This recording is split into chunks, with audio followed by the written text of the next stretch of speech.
Jingalap election ki kartong ya kun MP arjara posau syaka Lok Sabha naka Shillong Parliamentary Constituency.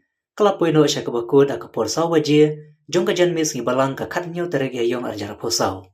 Ka Shillong Parliamentary Constituency kadon reungut barok ki kartong ki ba ereng hakanek election. Bagan thub ya ka Dr. Mazal Ampari Lengdo nak NPP ka badairu ka menteri jong ka sokar MDA2 ba Vincent H. Pala ubadairu UMP naka Seng Kongres Dr. Ricky A. Jasenkon naka WPP, ubadairu uno hikai, ba Robert Jun Karjarin naka RDA, kabasan Roblang ka UDP bat HSPDP, ubadairu uno yalam barim juga Seng Bahalang. Ki armut ki kertong Shimet, Profesor Lepon Kema ubadai uno hikai, baru ba Peter Shalam ubadairu advocate.